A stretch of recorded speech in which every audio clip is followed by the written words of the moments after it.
Welcome to SikhCast, brought to you by Sikh Research Institute, illuminating every path.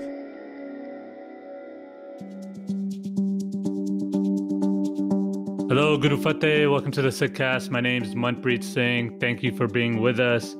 Today, we want to talk about Afghanistan and Afghanistan today, really. And with me, I have Asha Kaur from Sikh Research Institute. Asha, thank you. Thank you for your time. Welcome to the podcast. Thank you. Vaheguru Ji Ka Khalsa, Vaheguru Ji Ki Fateh. So Asha Kaur, just tell us a little bit about yourself. I'm sure listeners are probably wondering why we want to talk to you about this, and we definitely wanted to get your perspective on this. So please just do a little introduction and we'll get into today's topic. All right. Yeah. So the Afghan Sikh community has been a big part of my life for the past few years. In 2017, I went to Delhi to conduct field work where I interviewed members of the refugee community living there. I spoke to 50 or 60 Afghan Sikhs in my time there and conducted 30 official in-depth interviews, both about their experiences with war and migration in Afghanistan, and then as well as the refugee experience as an Afghan Sikh living in Delhi in India. I conducted the interviews in Persian for the most part, and since then I have kind of built out this community network of Afghan Sikhs that are really working on the issue on an ongoing basis in the diaspora, on the ground, and trying to build a safe future for their community. Got it. Okay, great. And so let's talk about Afghanistan today. And also before we begin that, I think a lot of Sikhs want to know, and non-Sikhs who are listening to this, a little bit about the history of Sikhs in Afghanistan and Afghanistan itself. So could you please shed some light in there? Yeah, so I think the most important place to start, and I think this has gotten better with this iteration of focus on the Afghan Sikh community, is that this is not a diaspora community in Afghanistan. These are indigenous Afghan people, and their origins come from the origins of SikhRI itself. So if you ask Afghan Sikhs, how far back does your history extend? They'll say, just as far back as my countrymen. And what the most common consensus in the oral history is that there were many Buddhists and Hindus that were largely driven to the margins of society and lived in sort of an underground manner for a few centuries after the institutionalization of Islam under the Ghaznavid dynasty.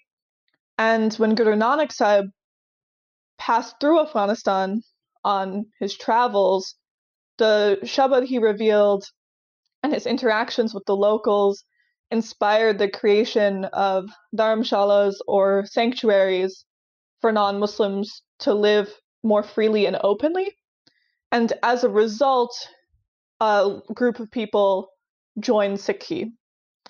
So this is not a group of people that is a part of the narrative of the history of India and Pakistan, which I think a lot of people, it's easy to hear that, but I think for Sikhs, for those of us that are really tied to Punjab, and so much of our history, our interactions, our assumptions, how we relate to geopolitics has to do with Punjab, it can be hard to recognize that this is a different story, and it can be hard not to project our own assumptions from our own histories onto another group that honestly is sometimes completely unaware of some of the discourses we find to be normalized in the Sikh community. That, everyone has an opinion on XYZ Punjabi issue. Afghan Sikhs are oftentimes saying to me, I don't know. I don't know about that issue. I don't know that history. I was joking with someone I'm working with on the phone the other day. I said something about an Aadhaar card, And he goes, "What's an Aadhaar card? I don't know. I don't know what these things are." And everyone sometimes assumes that we would know these politics and these policies. So this history is long. And the other thing is that Afghan Sikhs have had an integrated experience as far as feeling very much a part of Afghan history. Most people say that the kind of golden age of that sort of integrated experience was in the early 70s under Zahir Shah, the last monarch of Afghanistan. And it is in the 70s with the Soviet invasion that we start to see tensions.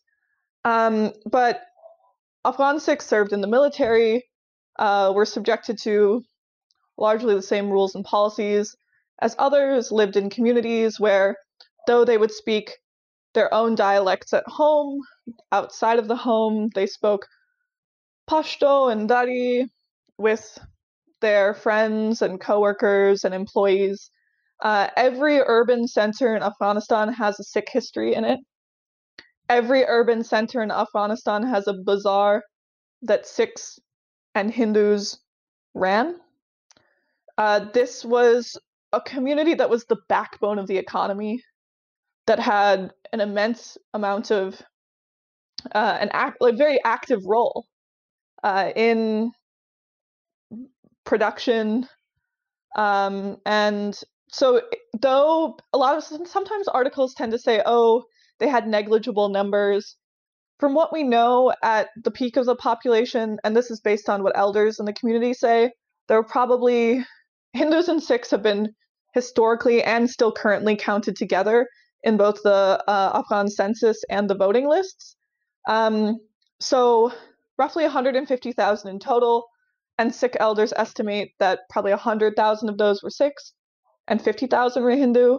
And there's also mixed families that kind of fall into this community as well.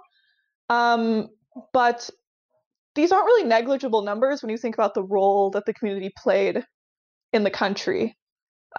If you ask Afghan Muslims, and I tend to ask this question when I talk to Afghans, and I say, oh, back home, did you ever see a Gurdwara? Did you ever have a friend who was a Sikh? And the answer is oftentimes yes. And there's also this great memory of Sikhs having a very visible central role in the marketplace and the economy, and in urban centers, running shops that were really essential for the functioning of the country. So that history, I think, is very important. I think right now we're seeing a lot of the most extreme end of marginalization. And so it can be easy to forget that this isn't a community that's always had to live in the shadows. This is a community that actually was at the forefront of so much and was very proud to be a part of this culture. And they continue to share those cultural traditions. An Afghan Sikh wedding has so many aspects to it that a Punjabi Sikh wedding would differ greatly from, for example. So there's a warmth and a kinship with anyone in the Panth, anyone who ascribes to the values of the Khalsa, but there is, again, a different parallel story that so many of us in the Punjabi majority in the Sikh community just haven't seen, and I honestly feel we haven't paid enough attention in these past few decades. You're definitely right about paying attention, because I started paying much more attention after the attack happened and started reading about it, and obviously doing these podcasts, I'm learning a lot about it too. But when this happened, your tweet got a lot of play, and I want to read it for everybody. Afghan Sikhs are not NRIs. Afghan Sikhs are not NRIs. Afghan Sikhs are not NRIs. I shouldn't have to restate this so often. Gurdwara Harai Sahib in Shor Bazaar is 400 years old. The Guru Granth Sahib in GK2 Gurdwara in Delhi is 400 years old, carried through war and hellfire. Why did you feel you had to say that? Because it got a lot of play on Twitter. I felt that I needed to say that because I think that India is the most viable immediate location for Afghan Sikhs to go to, but there's an assumption that is that's because that's the desired place to go to, when really it's the result of this geopolitical relationship between India and Afghanistan that makes the migration easier at the outset. A lot of us know how complicated it is to enter a place like Canada or the United States. But because of that, because of India being kind of the first step for a lot of families, there's been a lot of rhetoric of, oh, they're coming home. And that is rhetoric that the community is constantly trying to address. And yes, it is, India has provided a safe first place to go to. But then to kind of erase the community's story based on the place that they seek immediate relief, I think is very unfair. And I also just, the Adi Granth, I said Guru Granth Sahib, and I corrected myself because it's so old that it is the Adi Granth. That's at JK2 Gurdwara is it was so powerful for me to read the plaque they have up about it, and to speak to people about how important it was to, first of all, the power of like people risking their lives to carry the Adi Granth out of Afghanistan, and also how important it was for them to bridge Afghan history with the history of the Panth, and to remind people that Sangha has been global since its origins. That was a very powerful experience for me. It really stuck with me.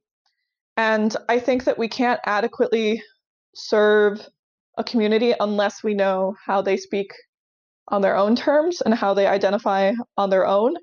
And I want credit to go to the community itself. I would love for the dialogue to shift away from Indian state, Pakistani state, Afghan state, and to the community itself. I mean, that's just like a shift that I think is important anytime we're talking about oppression or migration, because, Afghan Sikhs have been around for hundreds of years. India, Pakistan, Afghanistan, as the bodies they are today, haven't. And also, I think from a strategy standpoint, I think people assume, though India is the easiest place to get to, I think people then assume it's even easier than what it is, because they assume, oh, well, if these are just NRIs, just use your citizenship or your OCI privileges to get to India. But no, these are people with Afghan passports. So there is still a system that has to be gone through, and life is not easy when you get to India. And that was what a lot of my research was on.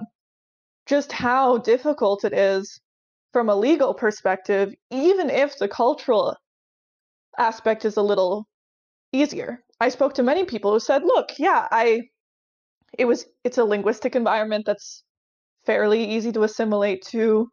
I'm surrounded by even more Sikhs than I ever was back home. But it doesn't make, starting a business, you have to constantly assert your legal right to be there. You have to get renewed approval from the police each year. So it was kind of like an invisible struggle, because to a lot of Delhiites broadly, they're like, oh, well, they're so welcomed here. It must be so simple for them. But they're not seeing how complicated that kind of behind the scenes process is. And I was worried about that narrative playing out again, because India is again coming up as the most viable first step. And I don't want that struggle to be erased or not addressed once again, because this is far from the first wave of migration. In fact, this is the last one. This is the end of many waves, of many struggles. Even it might be the first time people are involving themselves from the outside in the issue, but these are complexities that have been grappled with decade after decade after decade.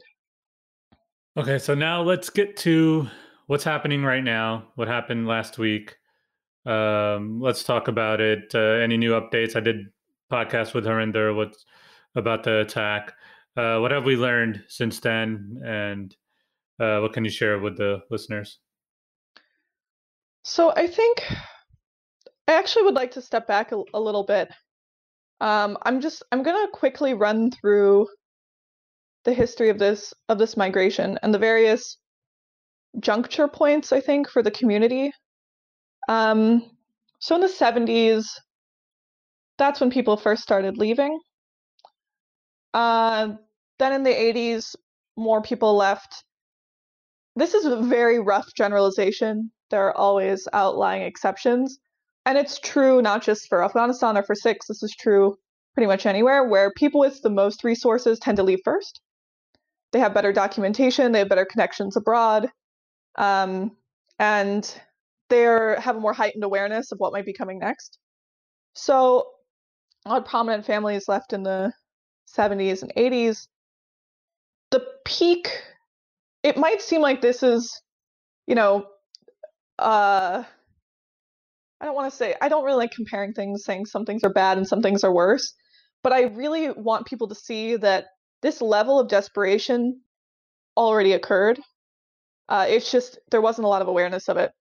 The peak of violence against the Sikh community occurred between 1992 and 1996. In 1992, President Najibullah of Afghanistan was forced to resign, and the Mujahideen ran the country, and there were competing groups that were fighting for power and control. And Sikhs became a huge target in that time. There was an arms race between competing groups, and they had a lot of money, connections, businesses. Even the shipping routes for the businesses that Sikhs ran were huge assets to anyone trying to assert military control. And so this was when Sikhs were brutally murdered, all their possessions stolen, kidnapped, held for ransom. And in order to generate public support for these sorts of entirely brutal acts of violence, a lot of rhetoric was spread about Sikhs being kafirs, being infidels, not belonging. And then also, and this is why my tweet I felt was such an important thing to say, that there was a myth spread that these were actually Indians. So they don't belong here anyways, and they need to get out. And everyone I spoke to in Delhi said, we did not experience this until the 90s. That is when all of a sudden the word kafir is being used all over the place. And people said it was shocking. It was an honest to God shock. Like, it was not something that they had dealt with for decades and decades, and it was normalized. Maybe it would happen sometimes, but it became an everyday issue. Kids were taunted and bullied on their way to school. Kids were made to sit out of class by their teachers who said, well, you're not a Muslim. And this hadn't happened before. This sort of segregation on this level hadn't occurred. 90% of Sikhs and an even higher percentage of the Hindu community left in those 4 years. It was extremely easy to get to India first because for a few years, the Indian government allowed anyone who showed up at the Punjab border into the country, even if they had no documentation whatsoever. So there was a little bit of like an open border policy, but a lot of people, anyone who could get to a country with a more firm welfare system, countries in Europe and then also North America did. So the diaspora is very widespread. And things calmed down a little bit in 1996 with the rise of the Taliban, which sounds totally counterintuitive. And I've gotten a lot of backlash on Twitter for sharing this aspect. And I'm just going to simply quote my good friend, who's an Afghan Sikh. He said, listen, we didn't have our freedom, but we had our security. And what's interesting about this statement is that in my thesis, which I wrote, I actually showed how that sort of sentiment was both shared in the Sikh community and the broader community of Afghanistan as well. It's why the Taliban have survived. They have this ability to say, hey, we have strict rules which are, frankly, oppressive and, in my opinion, despicable, but we have an ability to give you security which you absolutely did not have in the previous era. I mean, when you start with the most brutal bloodshed and open violence, it's a lot easier for someone to come to power and say, well, you got to be grateful for this. So 1996 to 2001, there's very few people that you can find who left in those years because A, the violence went down, B, the community had almost entirely left already, and C, because of that repressive nature of the sort of system that did allow for security, there wasn't a lot of movement out of the country. 2001, the Taliban falls, and there's more freedom to go in and out of the country. And that kind of brought this renewed hope. A lot of Sikhs started to come back and started to say, okay, we can rebuild gurdwaras. We can, some of us who now have paperwork, maybe we could live our lives half in the country, half out. And that era of hope was unfortunately deeply shattered in 2018. July of 2018, a group of Sikh politicians was awaiting a meeting with President Ashraf Ghani, and there was a suicide attack by ISIS, claimed by ISIS just as this attack last week was, and it wiped out the political infrastructure of the Sikh community. There are only a couple people left who are political representatives of the Sikh community. This was devastating. These are people who fought so hard to get representation in a system where their opportunities are extremely limited. And it was a huge blow to the community. But for whatever reason, and I can see why. I think that thinking about an attack on a gurdwara is so difficult and is so heart-wrenching. I know that whenever I see an attack happen on a gurdwara, whether in the West or in Afghanistan, when you next time you're sitting in gurdwara, you're thinking about that. You're thinking about how this is such a important space for us, and it's where we feel most safe usually.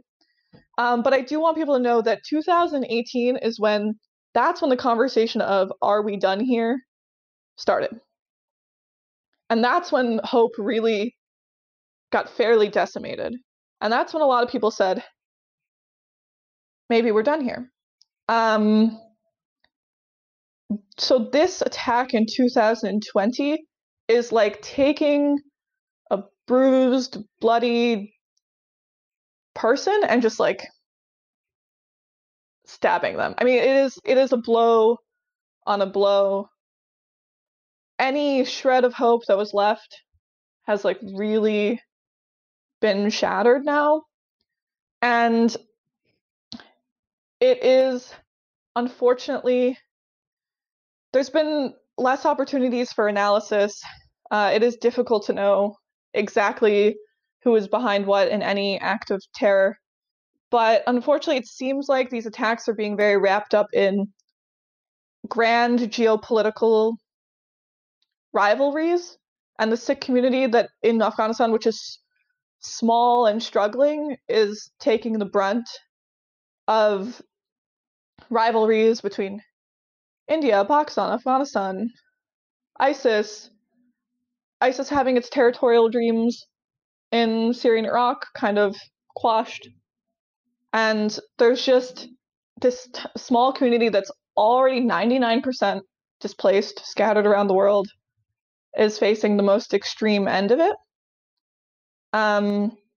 So that is, and there's been, statements from militants saying this is about Kashmir, which Kashmiri solidarity activists have resoundingly rejected. So it's really sad to see that a community that was already kind of at the end of its luck is now facing this. So where do we go from here? What do we do? Unfortunately, we're also most of humanity is now under a lockdown due to the COVID pandemic. And so I just want to let everyone know that I'm so happy to see how many people. I've actually been overwhelmed and really shocked by just how much solidarity has been pouring in. But we have a big task ahead of us because there's no easy way out of this. This would be a difficult situation in the best of times, and this is geopolitically and on a global scale the worst of times. Borders are already immensely difficult to cross, and now even for the most privileged, we cannot cross borders. So I do want to try to address that. I'm not saying let's not have hope. But Yeah, when people like me, when I heard this news, and I'm sure a bunch of other Sikhs around the world, they're like, okay, we got to help. What can we do now? I went to my Facebook, and I know some Sikhs had videos on, like, call your representatives and call who you can. We have to save hashtag save Afghan Sikhs. We have to get them out of there. This is something that we have to do as a diaspora around the world. So all these calls to actions are coming. Even the Institute had Manmeet Singh Bhullar Foundation, WSO of Canada. And so, people want to help. I know right now everyone's quarantined. It's hard to even go outside your house. So the most we could do is, really, just to keep it real, is send money. But where do we send this money, and what do we do? Do we wait? Do we need more clarity? How do we get monetary help, at least, to the people of Afghanistan? yeah, so I want to address some of the major campaigns. The Manmeet Singh Bhullar Foundation has done and is doing great work, but I do want to clarify that work, they were one of the organizations that really had a call to action in 2018 after the attack in Jalalabad.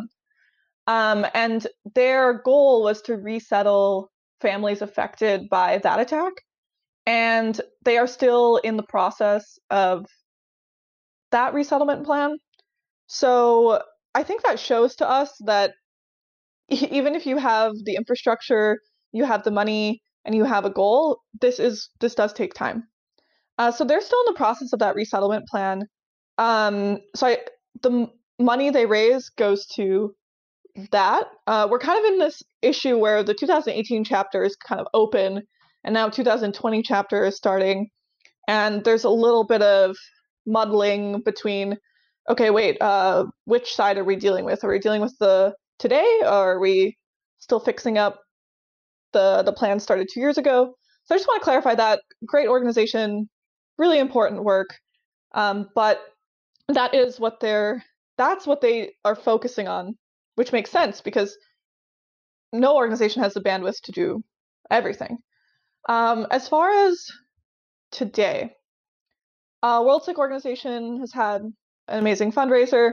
It is still being worked out what is the best use of that money. Just as far as a place to look, as far as okay, what do we do if we have an interest? Harinder Singhava and I of SikhRI, as well as some key Afghan Sikh voices and leaders, have started a small little group, and we are creating a website called saveafghansikhs.org that will post deliberately collected, verified information, background, context, and also can be a point of contact if anyone wants to reach out and kind of figure out what we can do. But there are kind of two channels, so to say, of what people need to be thinking about right now. Actually, we'll make that 3. The first is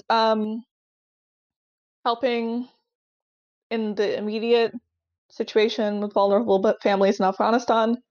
That is best handled by people who have an ongoing relationship with Afghanistan, and we have contacts that can discuss that. You can't just Venmo people in Kabul. It's like a very complicated system, but we do have points of contact for that will be accessible through our website. Then you have the issue, okay, medium term, India. Again, still working that out, but that is what the medium term plan would be. I do think that we need to be a little cognizant of the difference between political advocacy in the West and in a country like India.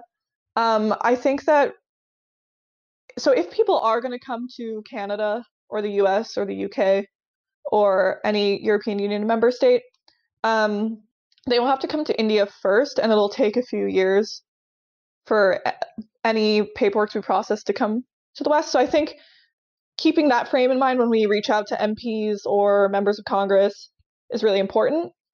But I do think that that's good.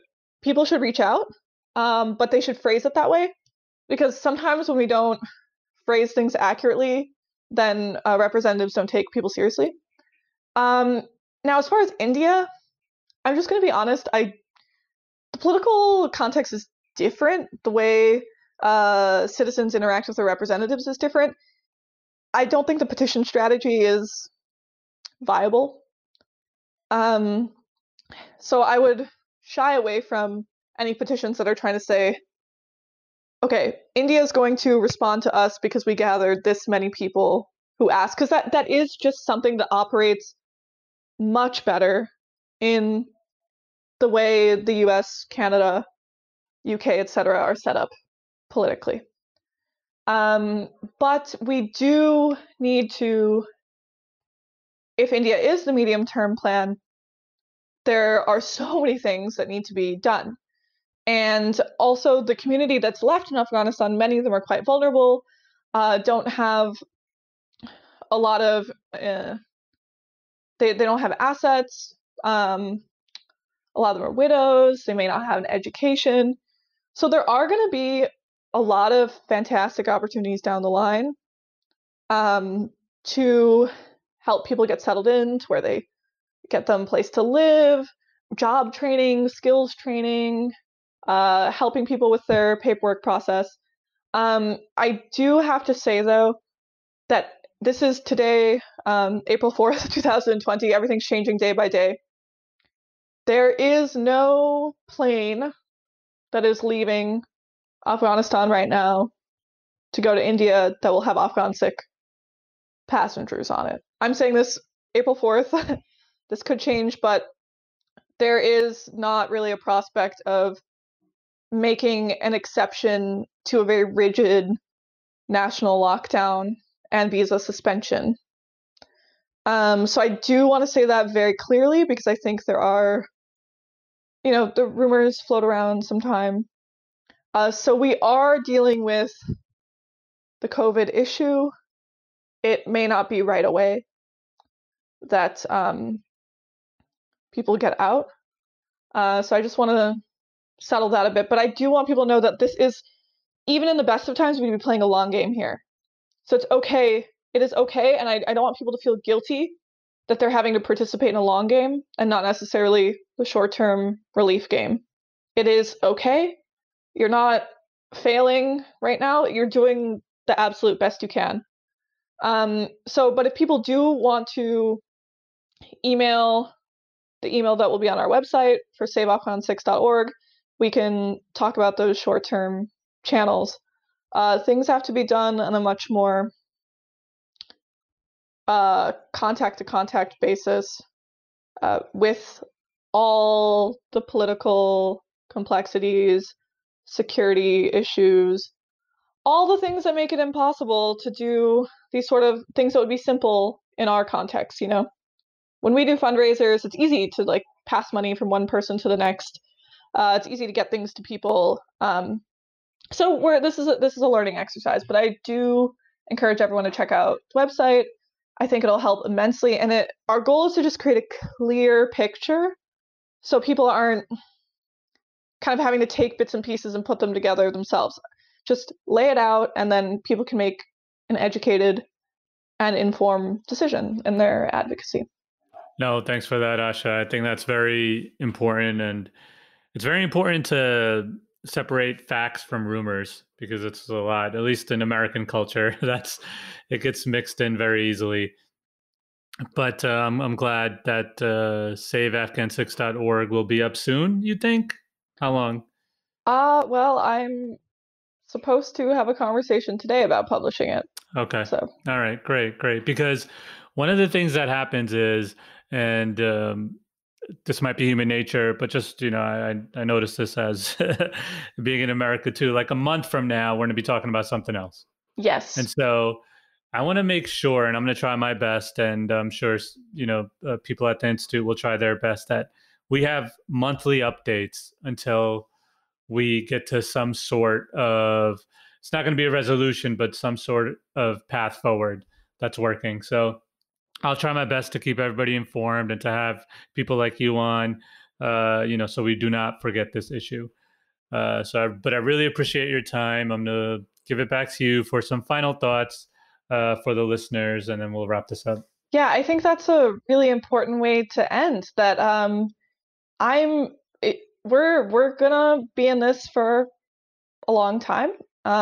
Things are gonna operate slower than they did previously, and nothing was speedy in the past either. But I think a lot of us are looking for something to energize us, to feel reconnected with the world in this time of social/physical distancing. And so I think that this is a great way for Sangha to get involved. But I think we have to make peace with the fact that it's going to be hard. But that is what we'll commit to it, and we can do it, and we can rebuild hope that way. And so I want to thank everyone who is a part of that and who's ready to go for it. And I think something can be done. It can be done. Great. And I just want to thank you everybody on the Institute for coming together and making sure that this issue doesn't go away, and we're actually going to go and find a path forward for Afghan Sikhs.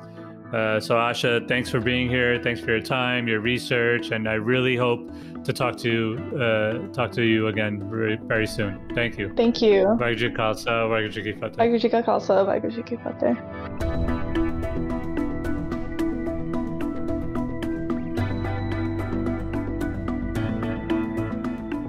You were listening to SikhCast by Sikh Research Institute, illuminating every path.